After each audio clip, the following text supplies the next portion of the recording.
عجب تماشا ہے میدان حشر دم، عجب تماشا ہے میدان حشر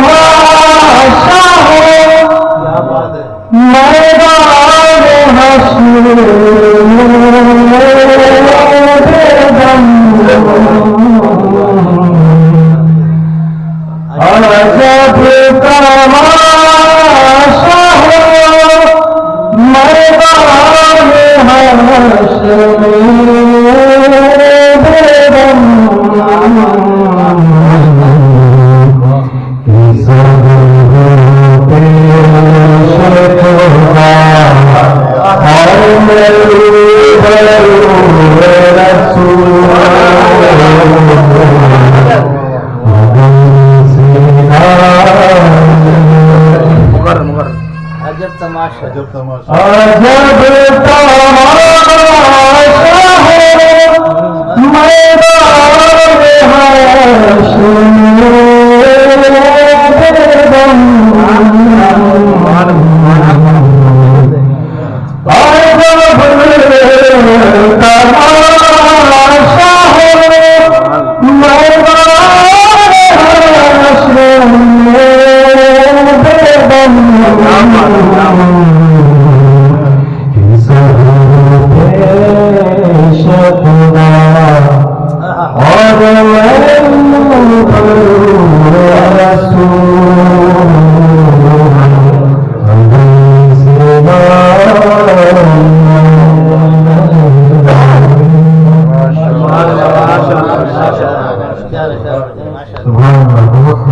عجب تماشا ہے ہو میدان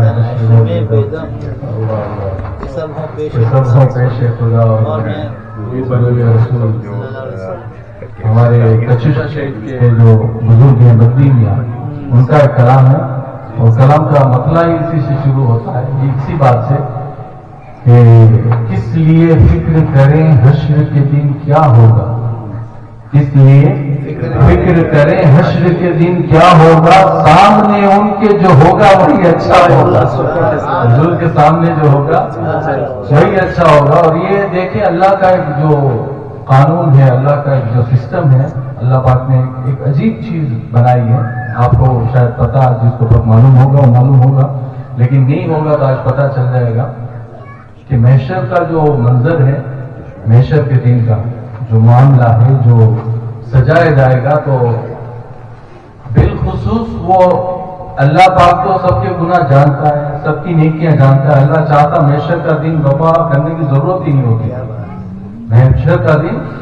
وفا کرنے کی ضرورت ہی نہیں ہوتی، سب کی پتہ ہے، اللہ کو، حالانکہ فرشتے بھی ضرورت نہیں ہے، اللہ کو تو ضرورت نہیں اس چیز کی، اللہ سب جانتا ہے، اس کے علم میں ساری چیزیں ہیں، کون جنتی ہے کون جہنمی ہے، وہ محشر کے دن سب آتے ہو، سب کو ڈال دیا جاتا ہے۔ لیکن محشر کرنا کیوں اللہ نے کیوں کیا؟ تو جس کا اعلیٰ حضرت کے جو برادر ہے حسن رضا خان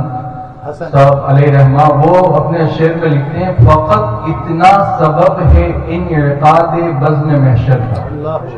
فقط اتنا سبب ہے انعقاد بزم محشر کا کہ ان کی شان محبوبی دکھائی جانے والی، حضور کی شان دکھائی جانے والی ہے کہ محشر میں جب ہم اٹھیں گے نا تو کیا ہوگا، کوئی خدا کے پاس نہیں جائے گا، وہ جائیں گے سب سے پہلے حضرت آدم علیہ السلام کے پاس، آپ نے سنا ہے سارا کہ پھر حضرت نوح، پھر حضرت شیش اور جتنے بھی نبی ہیں، تو وہ جاتے جاتے پھر حضور کے بارگاہ میں پھر پہنچیں گے۔ تو کسی نے یہ سوال کیا تھا کہ مجھ سے بھی یہ پوچھا تھا، شاید میرے غلط سے کسی نے پوچھا کہ یہ جب حضور کے پاس ہی جانا ہے تو ڈائریکٹ ہم کیوں نہیں جاتے؟ میں نے کہا تو پتہ کیسے چلتا ہے کہ دوسرے انبیاء بھی یہی کہیں گے کہ کسی اور کے پاس جاؤ، یعنی کہ وہ حضور ہی ہوں گے جس کے پاس جائیں گے اور وہی شفاعت کا دروازہ کھولیں گے۔ لیکن یہاں پر آپ کو پتا ہے ایک سسٹم آپ دنیا میں بھی آپ دیکھتے ہیں، ماشاءاللہ ہمارے اویس رضا قادری صاحب کے بڑے پیارے اور ان کے آنٹی یہاں پر موجود ہیں، ہم نے دیکھا ہے جہاں بھی پروگرام ہوتا ہے اکرم بھائی، جہاں بھی جلسہ ہوتا ہے، اگر اویس رضا قادری صاحب کو اگر بلایا جائے تو کیا ہوگا کہ چھوٹے جو جتنے بھی ناطقہ ان کو پہلے پڑھایا جائے گا، خصوصی ناطقہ وہ آخر میں آئیں گے نا، تو حضور بھی خصوصی ہے محشر کے روز، تو وہ سب سے آخر میں لائے جائیں گے۔ دیکھیں اب بتایا جا رہا ہے کہ مین کون ہے یہاں پر، لیکن ایک بات یہاں پر یہ ہے کہ صلی اللہ علیہ وسلم کے فرمان ہے کہ قبر میں سے سب سے پہلے میں نکالا جاؤں گا۔ اب یہ بات اس کو الٹ ہو جاتی ہے، ہونا بھی یہ چاہیے کہ حضور سب سے آخر میں آئے کیونکہ مہمان خصوصی ہے، لیکن قبر سے سب سے پہلے حضور کو کیوں نکالا جا رہا ہے؟ ساری دنیا ساری کائنات میں جب یہ پھر محشر کا دن جب وفا ہوگا نا تو حضور سب سے پہلے قبر سے نکالے جائیں گے، تو حضور کیوں آ رہے ہیں؟ مہمان خصوصی تو آخر میں آنے چاہیے، لیکن پھر کسی نے اس کی تشریح کی کہ حضور اس لیے تشریف لائیں گے سب سے پہلے کیونکہ محشر میں ان کی امتی جب نکالے جائیں گے تو محشر کا دن وبا اور اتنا خطرناک دن دیکھ کر وہ دہر نہ جائیں گے، اس لیے پتہ چل جائے کہ حضور سب سے پہلے وہاں پر ہماری مدد کے لیے۔ سبحان اللہ۔ تو یہ فقط اتنا سبب ہے انعقاد وزن محشر کا کہ ان کی شان محبوبی دکھائی جانے والی اور جنہوں نے جو مقدار پڑھا اس میں بھی یہی ہے کہ سب وہ پیش خدا اور محبوب اللہ پاک ہمارے اس وقت کو قبول فرمائے۔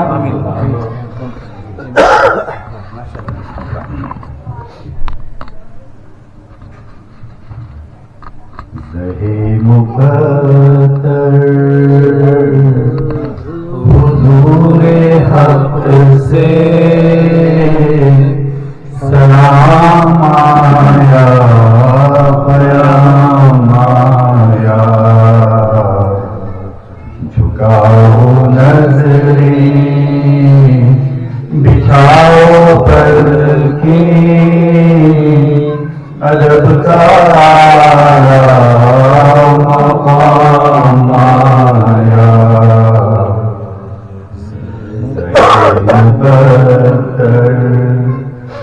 یہ کون سر سے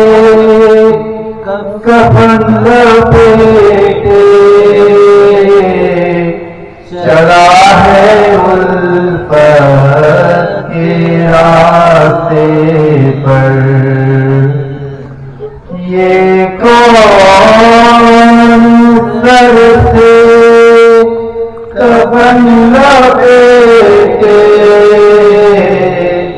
چلا ہے الفت کے راستے پر، فرشتے حیرت سے تک رہے ہیں یہ کون سی قیام آیا، زہے مقدر فضائل لبیک کی سزائیں فرشتہ عرش گونجتی ہے، ہر ایک قربان ہو رہا ہے زبان پہ کہ اس کا نام آیا، زہے مقدر یہ راہ حق ہے سنبھل کے چلنا، یہاں ہے منزل قدم قدم پر، یہ راہ حق ہے سنبھل کے چلنا، یہاں ہے منزل قدم قدم پر، پہنچنا گھر پر تو کہنا سلام کیجے غلام آیا، زہے مقدر حضور حق سے سلام آیا پیام آیا، جھکاؤ نظریں بچھاؤ پل کے ادب کا